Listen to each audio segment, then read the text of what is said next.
Bienvenue à tous, vous trouverez dans cette vidéo une méditation guidée selon les techniques et les enseignements donnés par Paramahansa Yogananda. Ces enseignements sont basés sur des vérités universelles et n'appartiennent à aucune religion en particulier. La tradition yogique dont ils sont issus les met au service de l'humanité tout entière. Si vous voulez profiter pleinement de cette expérience, prenez le temps de passer par chacune des techniques guidées ici. Elles permettent tout ensemble de mieux goûter à ce que l'on appelle l'état de méditation. Cette vidéo contient également une technique de préparation à la méditation appelée Yogoda, qui sert à la fois à nous recharger en énergie et à développer la perception de celle-ci. Pour apprendre cette technique, ouvrez la liste de lecture « Apprendre Yogoda ». Selon la tradition transmise par Yogananda, un chant précède immédiatement la méditation afin d'orienter nos pensées et nos sentiments vers une fréquence propice. Pour sauter cette introduction la prochaine fois ou pour aller directement au début de la méditation guidée, voyez les repères indiqués dans la description de la vidéo ou dans la barre de lecture. Si vous appréciez le contenu de cette vidéo, vous pouvez nous aider en vous abonnant et en ajoutant un pouce. Ananda Francophone vous souhaite une belle méditation.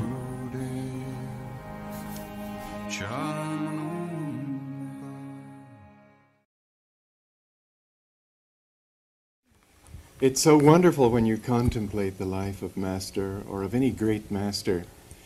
So much of what they do has a really deep meaning behind it. Sometimes they do it to show that we don't have to always think deeply. So he would play so that we wouldn't be too heavy. He would joke sometimes. I remember when I was new at Mount Washington, and I thought that a sage had to be always very sort of deep in his wisdom. So one time out at 29 Palms, he had somebody bring in a little bag and then turned out the light, and I heard him sort of crinkling this paper and a little chuckle or two, and suddenly out of the dark came bzz, bzz, bzz, a gun with sparks coming out of it, and he had such fun with that. And I was rather taken aback. And he said, "What do you think, Walter?" And I said, "It's fine, sir."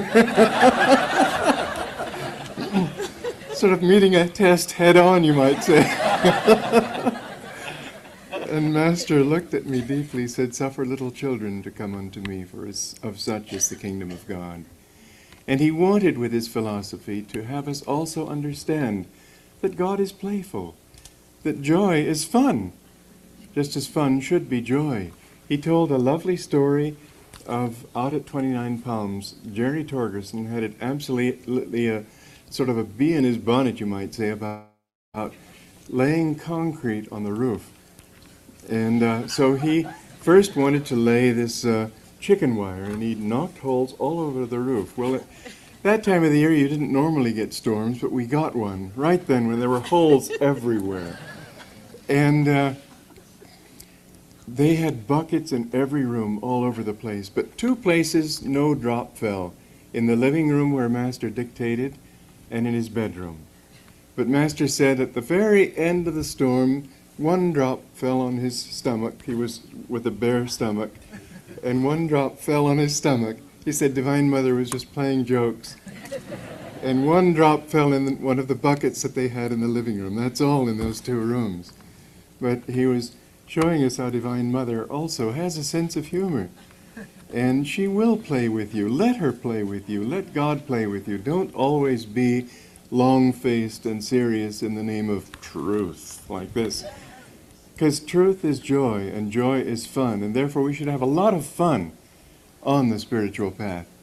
Many of the things he did also had a purpose. For instance, that Tabasco story. I wasn't there that evening. I was lecturing in the Hollywood Church, and I came later and heard about it. But Master was no sadist.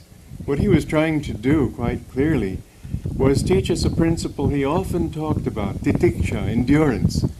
We have to remember that if we were not born, if we don't die, if we are the Atman and not this body, then we should not allow those things which affect the body to affect our inner self. And it was with that kind of training that he was showing us that we Tabasco, after all, is not an easy thing to swallow. But he wanted to say, be able to take whatever comes to you and not react negatively, not be upset, not be all sort of reacting as if this was a great painful experience. And you'll find that the more you live that way, he talked this way quite often in the church. He told of one boy who was a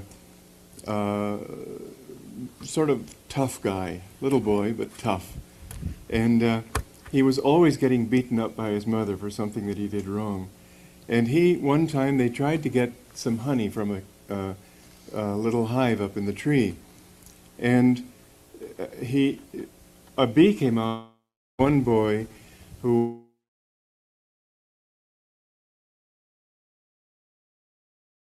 all sort of reacting as if this was a great painful experience.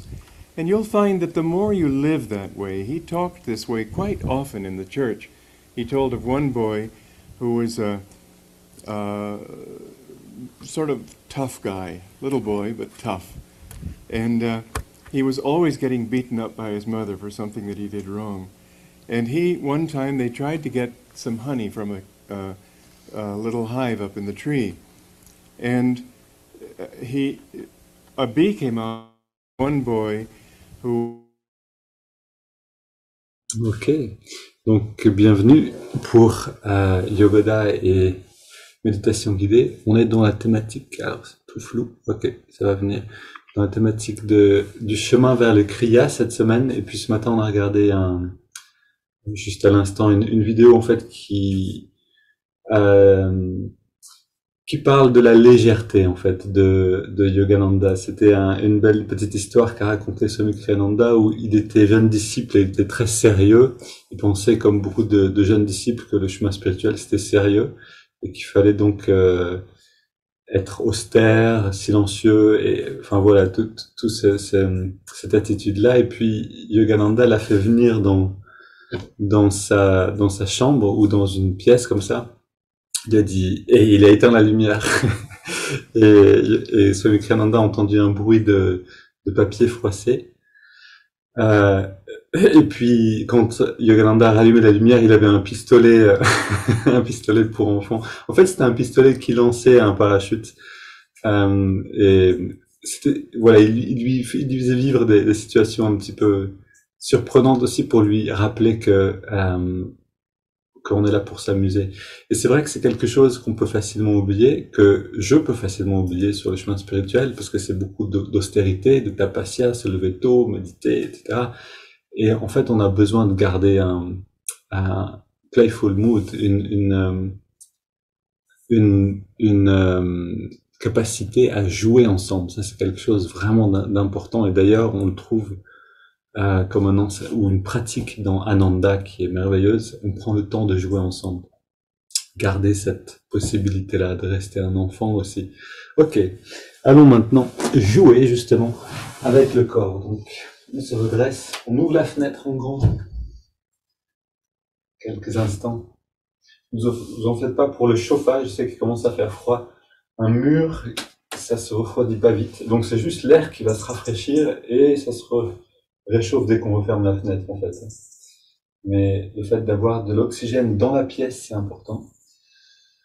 Ô esprit infini, recharge notre corps avec ton énergie cosmique, notre mental avec ta concentration et ta détermination, notre esprit avec ta sagesse, notre âme avec ta joie toujours nouvelle. Éternelle jeunesse du corps et de l'esprit, demeure en nous pour toujours.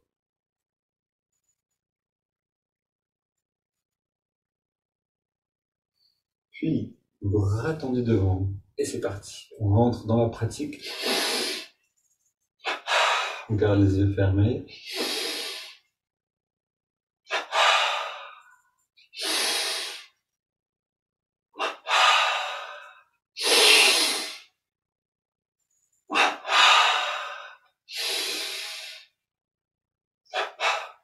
Et on va dans un crescendo d'intensité dans chaque mouvement. Chaque mouvement, on va le répéter 3 à 5 fois, à peu près, ça dépend.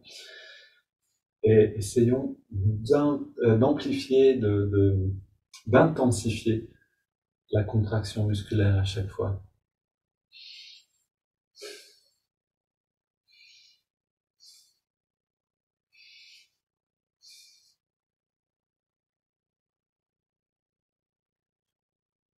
Ok, avant-bras et mollet gauche. Biceps.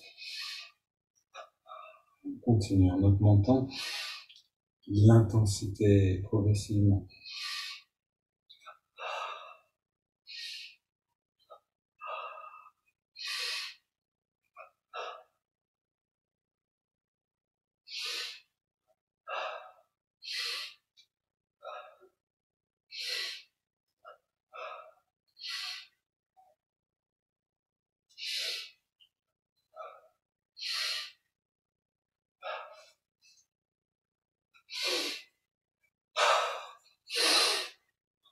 Les deux côtés ensemble.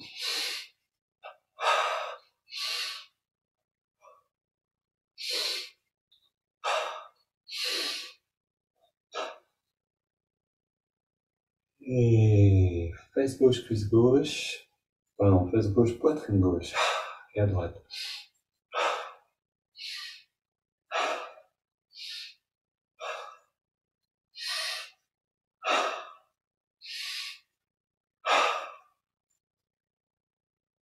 Le dos des mains dans le lombaire. Même chose.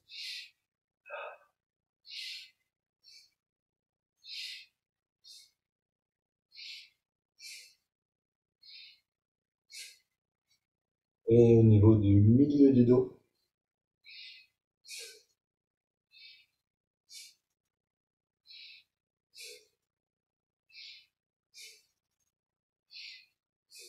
Au niveau des omoplates.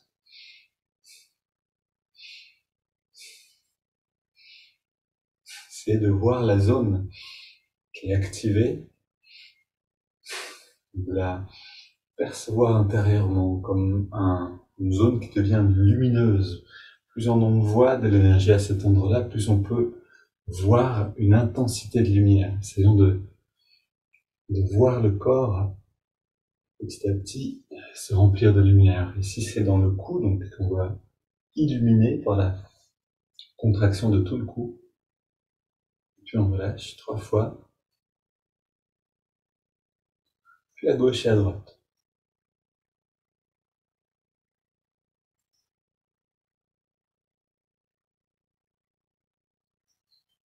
Inspire, on redresse la tête. Voilà, en fait, on contracte la nuque en redressant la tête.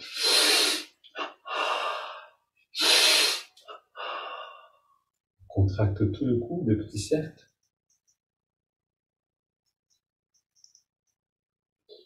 Détendu, grand cercle. Bras tendus vers le sol, poing fermé.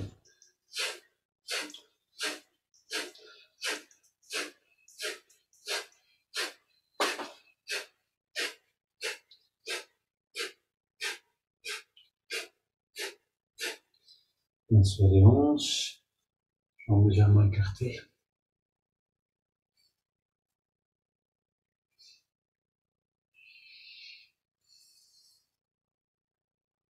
Voilà, on engage bien les muscles dans le dos.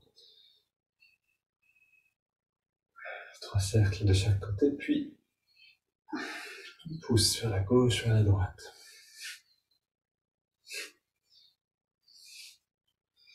Je pousse au niveau des lombaires. Pardon, au niveau des vertèbres, sur les vertèbres en fait, puis on monte petit à petit, enfin vous connaissez déjà, et ici.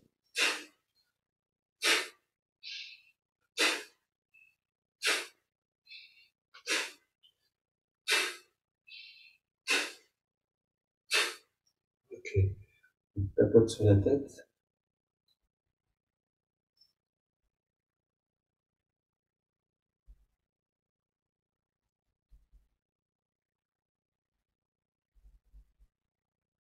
Et on masse le cuir chevelu.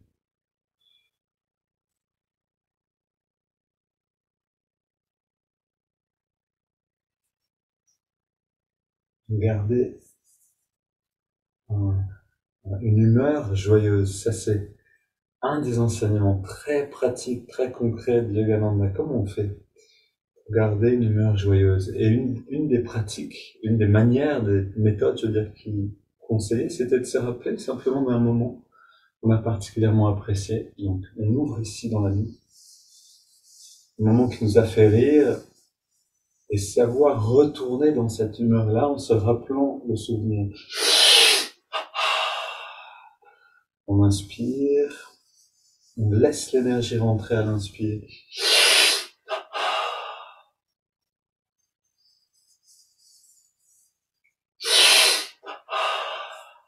Et on contracte biceps gauche et droite.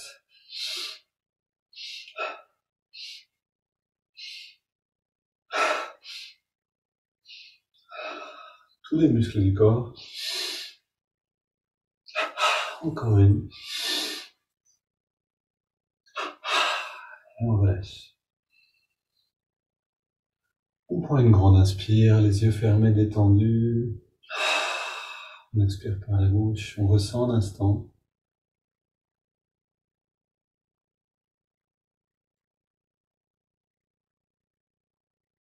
On contracte le pied gauche à l'inspire et à l'expire, on relâche le pied droit.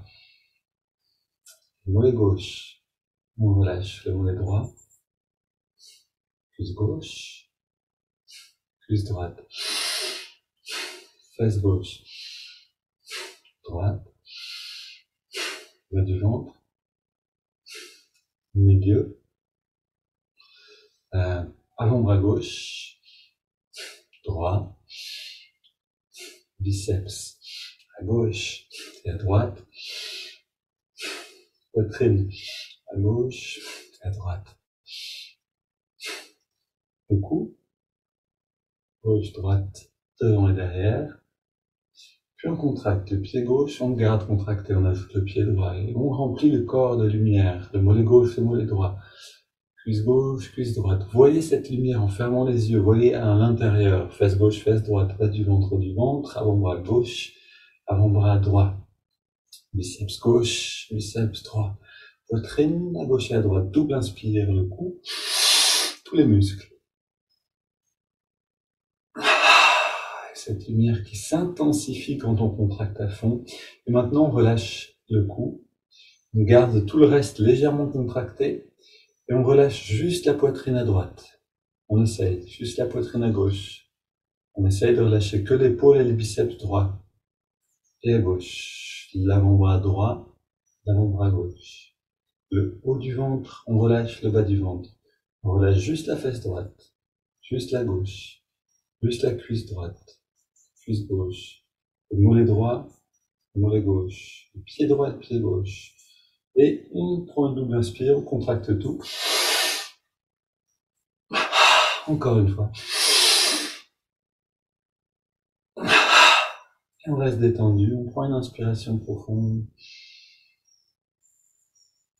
Et on expire. Les yeux fermés, en relâchant tout pour mieux sentir.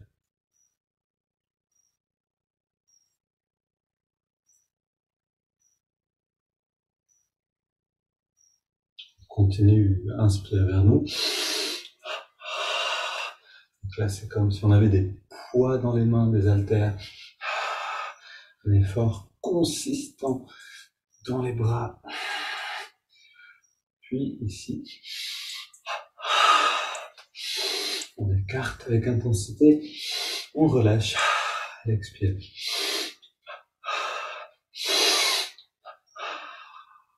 Et à nouveau.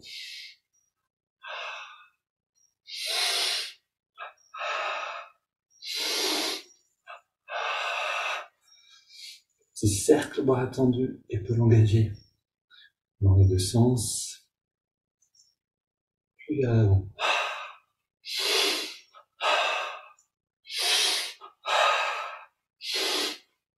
On ouvre et on ferme les mains. Ce sont beaucoup de mouvements, c'est-à-dire beaucoup de ouvrir et fermer les mains avec énergie pour arriver jusqu'à ce que saturation en fait. Les mains ne peuvent plus, ne veulent plus ouvrir et fermer. On va jusqu'au bout. Puis on relâche un instant et on se sent dans les mains. On va sentir une détente et un bien-être. Ça, c'est qui fonctionne, donc quelque chose qui fonctionne pour tout le corps. Inspire, on contracte bien. Et à l'expire, à la fin, on relâche.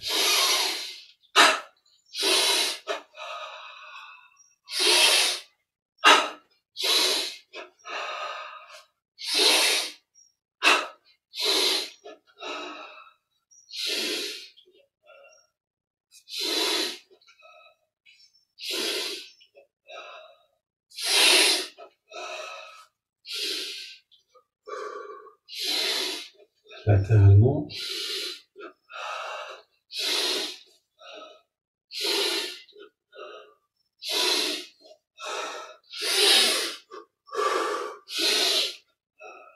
Ok, on marche sur place.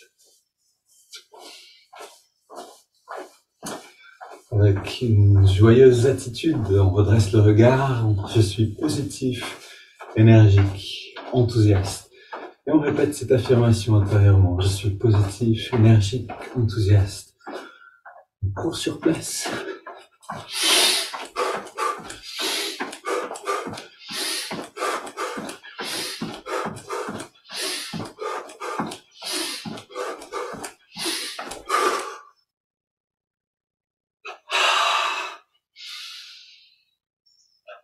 Un coup de poing, comme si on poussait quelque chose.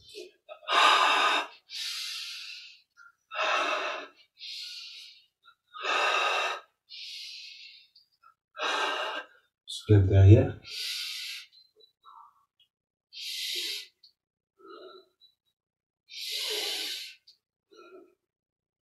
Soulève devant.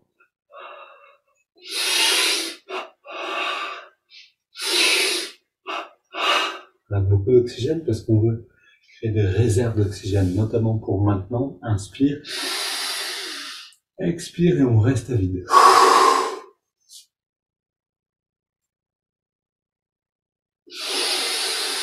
On inspire. Deuxième mouvement de la recharge de l'estomac.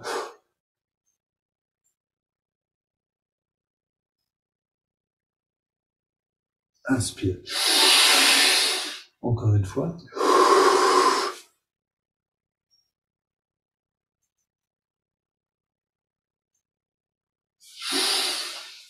Et on se redresse. Tous les muscles ensemble.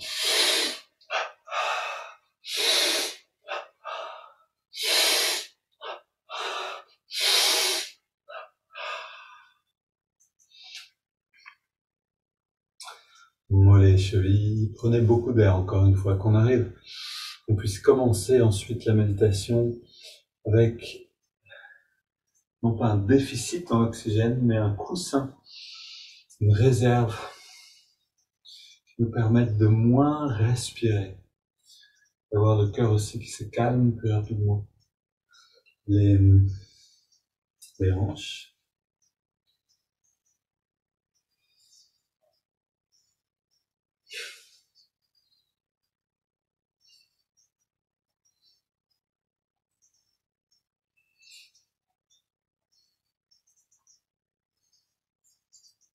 Puis on reste détendu, inspire vers nous. Expire vers l'avant.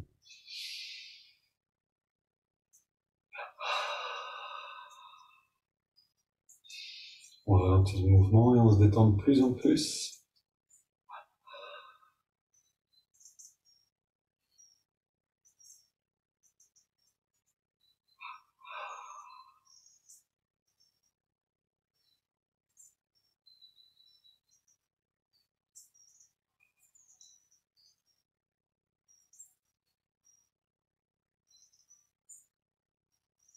Et on laisse la conscience devenir subtile. On ressent l'énergie, l'aura littéralement autour du corps et bien au-delà du corps.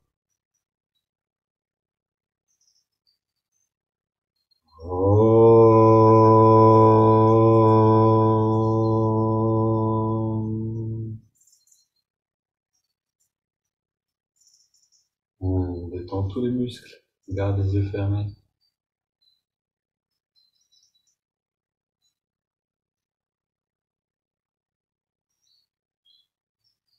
On explore.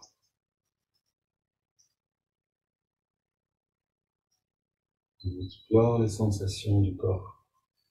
On garde cette intériorité pour aller dans la méditation.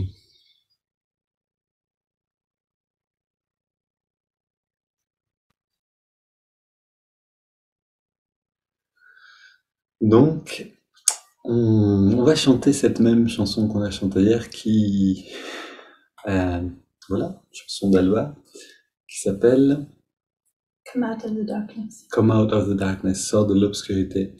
Je rappelle les paroles très simples. Come out of the darkness, puis come out of the dark, et encore une fois come out of the darkness, puis come out of the dark, et ensuite bathe me in thy light.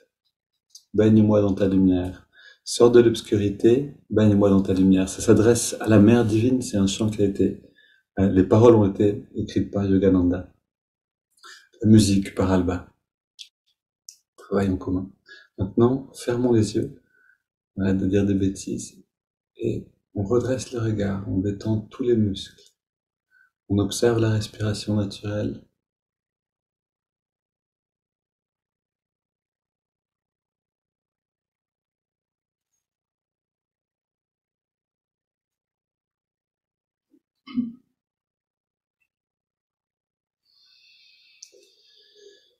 On amène l'attention dans la poitrine.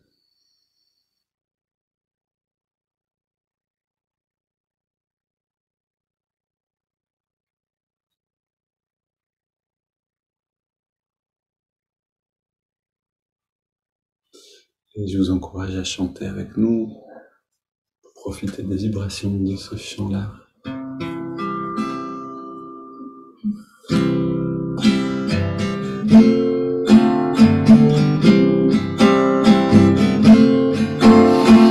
Come out Of the darkness, come out of the dark, come out of the darkness, come out of the dark, bathe bathe me in the light, bathe me in the light, bathe me in the light, bathe me in the light. Come out. Come out Of the darkness, come out of the dark, come out of the darkness, come out of the dark, bathe me in thy light, bathe me in thy light, bathe me in thy light, bathe me in thy light. Come out of the darkness, come out of the dark, come out of the darkness, come out of the dark, bathe me in thy light, bathe me in thy light, bathe me in thy light, bathe me in thy light, bathe me in thy light, bathe me in thy light, bathe me in thy light, bathe me in thy light.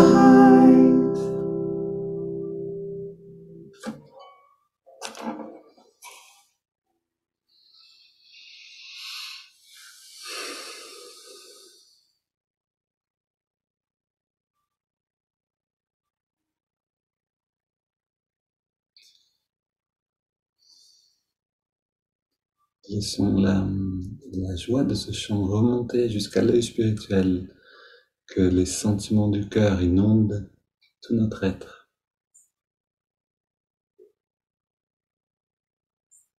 Colore le mental et oriente notre intuition vers la mère divine, vers l'aspect du divin qui réside en nous.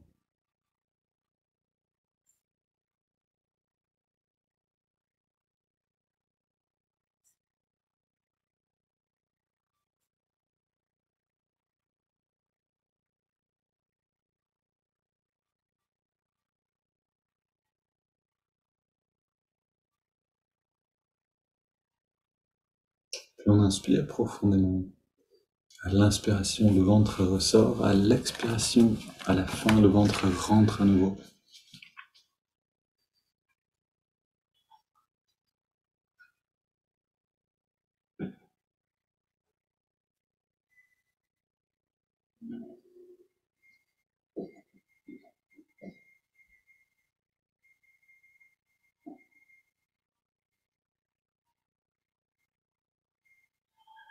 Respiration complète.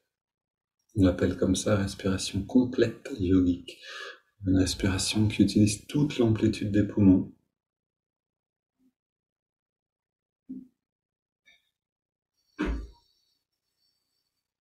Puis à la prochaine inspire, on entrelace les doigts. Expire, les mains vers l'avant, le dos arrondi. Inspire, on étire vers les ciels. Expire, on se penche vers la gauche. Inspire, retour au centre. Expire vers la droite. Inspire au centre. Expire, on se tourne vers la gauche. On pose les mains, on soutient la rotation et on respire profondément dans la position.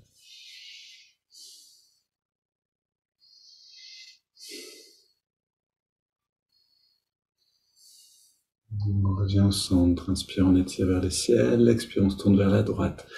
On laisse le corps faire. On devient observateur de tout ce qui se passe à l'extérieur. On respire profondément ici.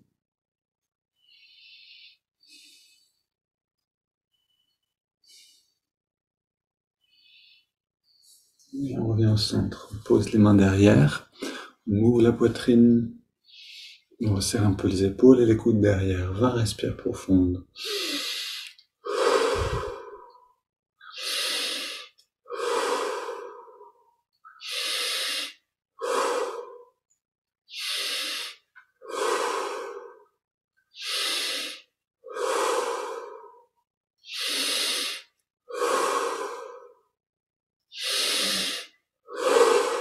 Plus d'amplitude.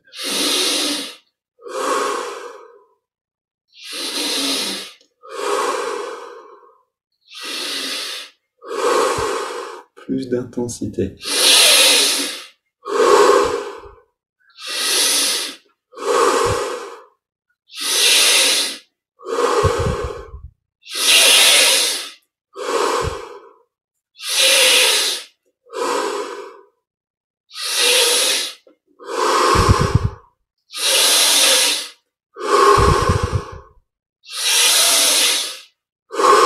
On va ajouter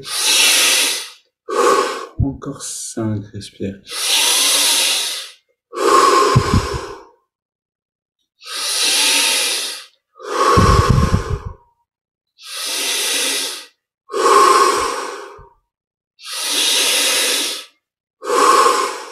La dernière. Et on revient au centre, le dos est redressé, les mains sur les cuisses, paumes vers le ciel. Tout est détendu, les yeux fermés. Inspire profondément et on garde l'air dedans. On retient, on détend bien tous les muscles. Le regard est redressé. On laisse l'air sortir sans faire d'effort. Puis on s'arrête simplement de respirer.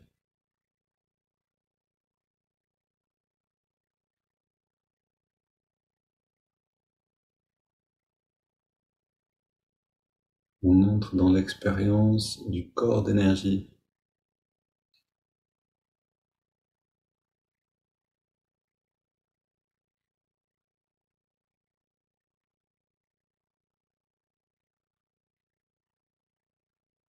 On inspire à nouveau. On remplit bien les poumons.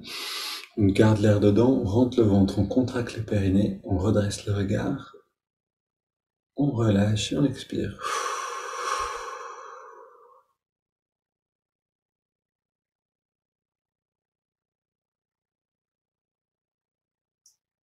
On laisse l'air aller et venir sans contrôler le souffle.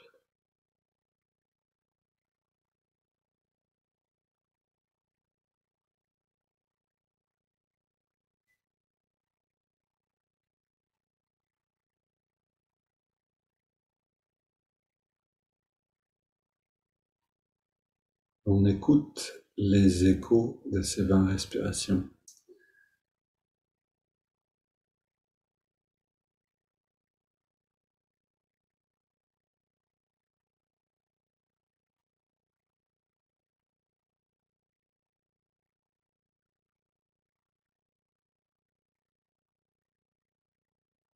C'est un peu comme si on criait dans une grotte pour évaluer la profondeur de la grotte avec l'écho. Et ici, donc, avec les grandes respires, on crée une sorte d'explosion d'énergie, de mouvement d'énergie. Et ensuite, on ressent. On essaie de ressentir jusqu'à la fin de ce mouvement intérieur, de rendre cette perception plus fine. Chaque fois qu'on passe par là, on peut vraiment apprendre au fur et à mesure, jour après jour, à sentir une autre dimension et à la rendre familière. Maintenant, une double inspire et on contracte bien tous les muscles. Double expire, on relâche tout. Et on recommence.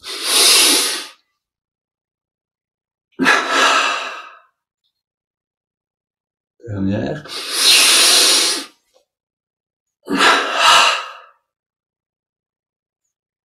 Puis on reste détendu et on inspire sur 5 par les narines.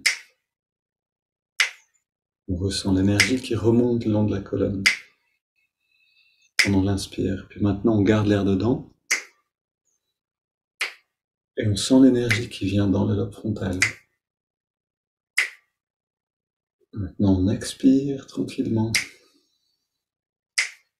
On sent ce bien-être qui rayonne depuis l'œil spirituel à travers toutes nos cellules. Inspire à nouveau. On accompagne le mouvement d'énergie avec la conscience. On garde l'air dedans.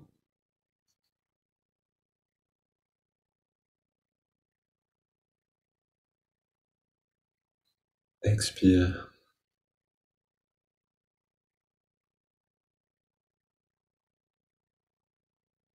Inspire.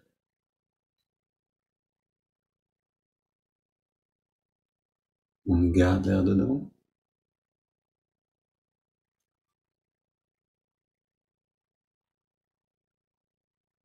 Expire.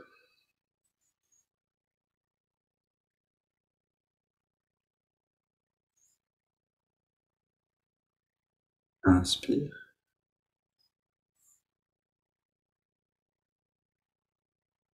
On garde.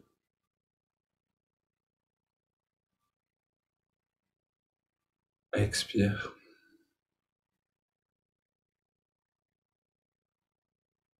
Maintenant, on prend une inspiration profonde. Puis on laisse le corps respirer à son rythme. On se retire de la respiration, on ne contrôle plus rien. On regarde, c'est-à-dire on perçoit tout ce qu'on peut percevoir, à la fois à l'intérieur et puis aussi à l'extérieur autour de nous. On devient une nappe, comme un nuage de perception.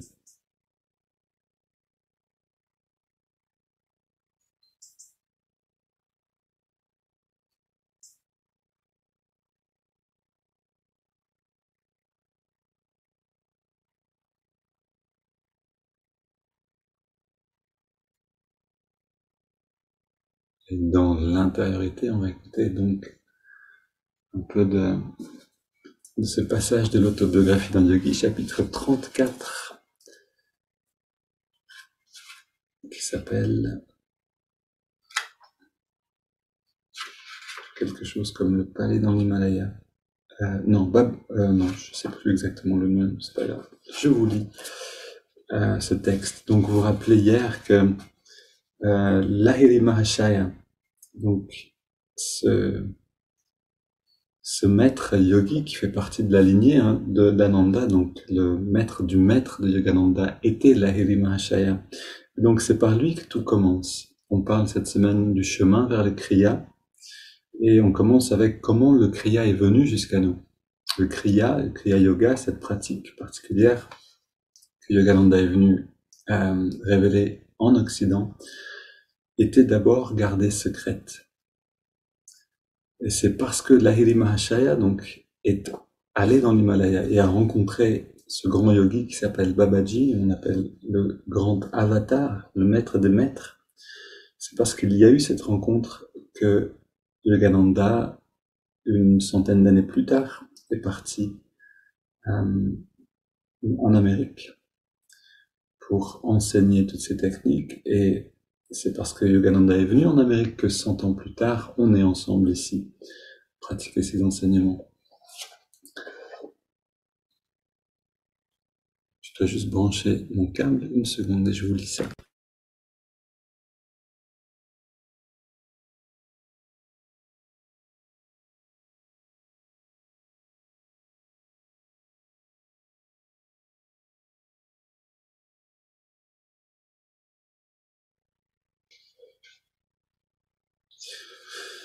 Donc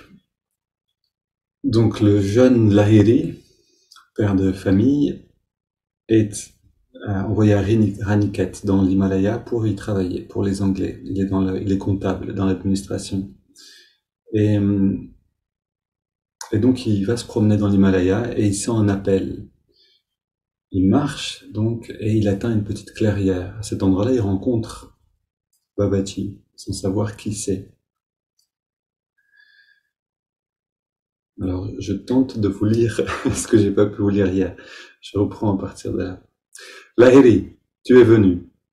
Le saint m'adressa affectueusement la parole en hindi. Repose-toi ici dans cette grotte. C'était moi qui t'appelais. Je pénétrai dans une petite caverne propre et rangée, laquelle renfermait plusieurs couvertures de laine et quelques kamandoulous, des sébiles. Lahiri, te souviens-tu de cette place? Le yogi indiqua une couverture pliée dans un coin. Non, monsieur. Quelque peu interloqué par l'étrangeté de mon aventure, j'ajoutai, je dois partir maintenant, avant la tombée de la nuit. J'ai des affaires à régler demain matin à mon bureau. Le saint mystérieux répliqua en anglais, le bureau est fait pour l'homme, et non l'homme pour le bureau. Je fus stupéfié de découvrir que cet ascète des forêts parlait non seulement l'anglais, mais paraphrasait également les paroles du Christ. Je vois que mon télégramme a produit son effet. La remarque du yogi m'était incompréhensible.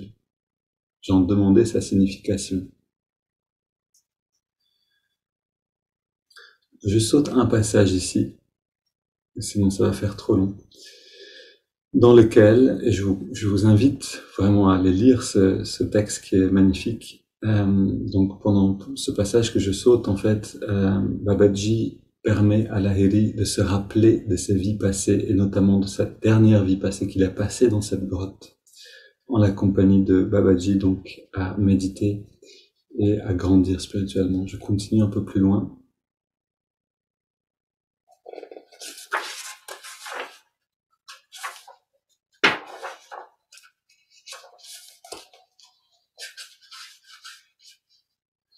Une raison profonde sous-tend, donc c'est Babaji qui parle, une raison profonde sous-tend le fait que tu ne m'aies pas rencontré cette fois avant d'être un homme marié, avec de modestes responsabilités de travail.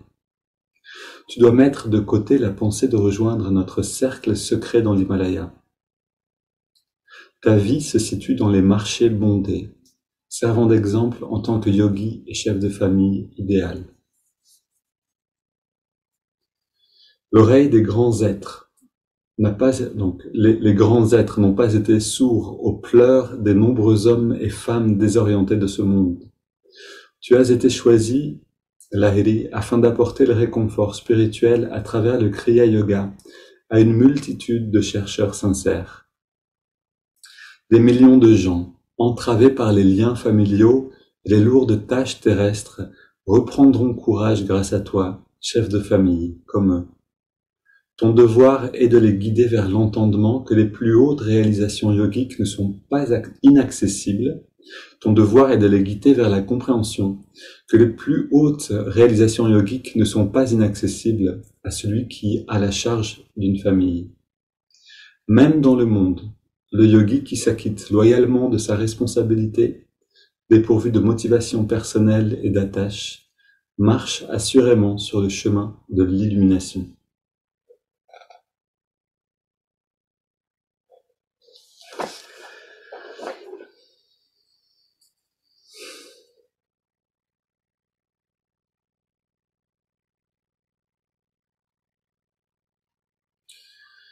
Donc c'est par cette décision de Babaji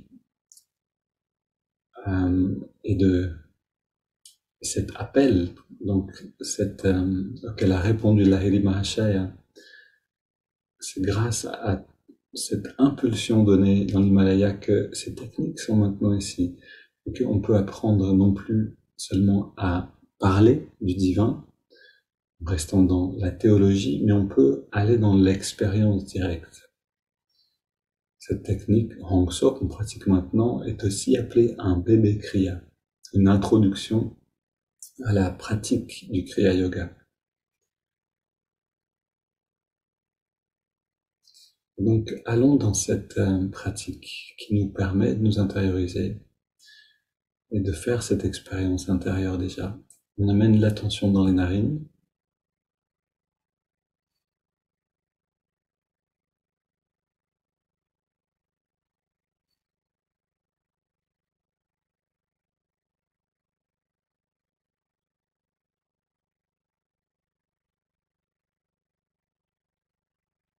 Et on sent à l'endroit où on sent l'air le mieux, on sent la fraîcheur de l'inspire. On sent aussi la tiédeur de l'expiration.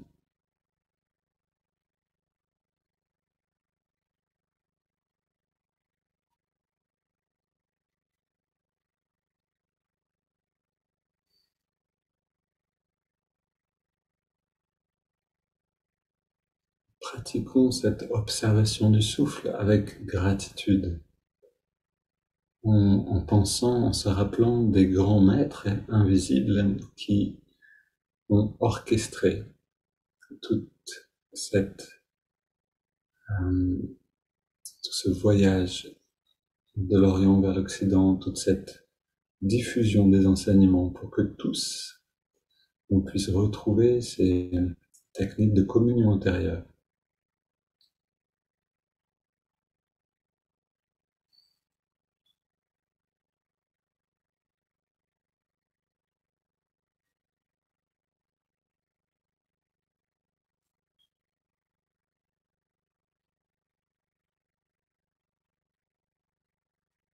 Puis on ajoute le mouvement de l'index de la main droite. À chaque inspiration, l'index revient d'1 centimètre vers la paume de la main. À chaque expiration, on relâche l'index et en même temps, on détend tous les muscles du corps.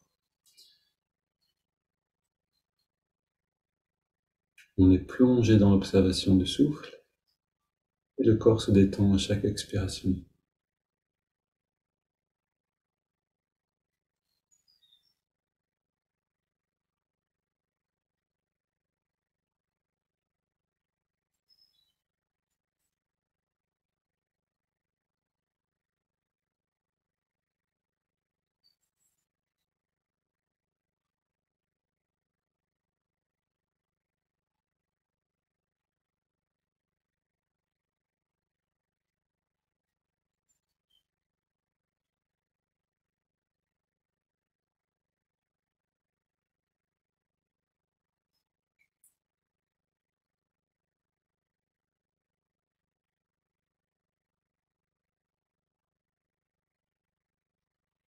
On pratique avec beaucoup d'attention, comme un musicien qui aurait un nouvel instrument et qui aime son instrument et qui s'applique à chaque instant pour faire sonner cet instrument de la meilleure manière possible.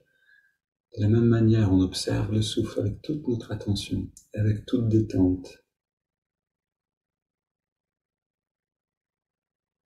Et avec la confiance que ces techniques ensemble vont nous amener à l'expérience de ce qu'on appelle le divin ou notre vraie nature. Ajoutons maintenant le mantra Hong So. Hong accompagne chaque inspiration naturelle, So chaque expiration naturelle.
On prend une grande inspire.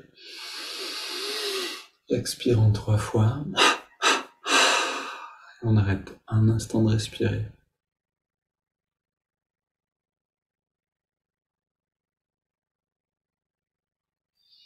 Puis on laisse l'air revenir. C'est le corps qui respire à son rythme et on abandonne toute technique.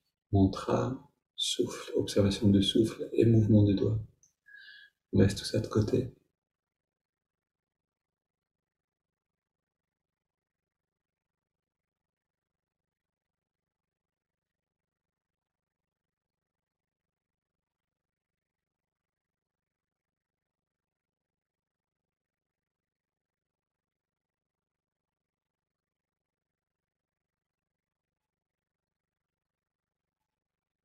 On ressent ce bien-être qui est présent maintenant, ou cette paix intérieure, comme une lumière qui nous inonde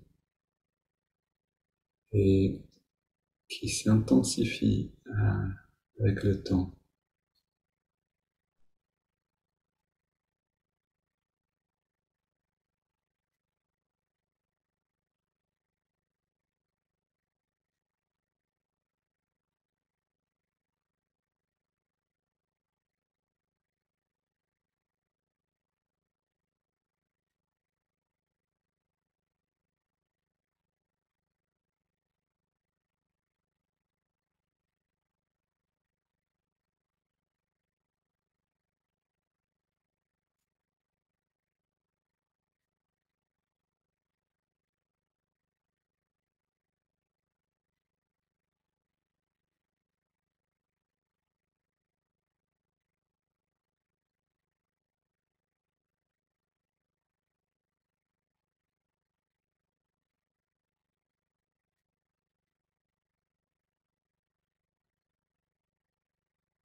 On laisse cette lumière déborder au-delà du corps, comme une sphère lumineuse qui s'étend dans toutes les directions.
Et à vous d'explorer cet état autant que vous le souhaitez. Toutes les préparations, tout ce qu'on a fait ensemble nous amène dans cette paix intérieure et maintenant à vous de vous baigner dedans autant que vous le voulez. Une belle journée à tous et à bientôt.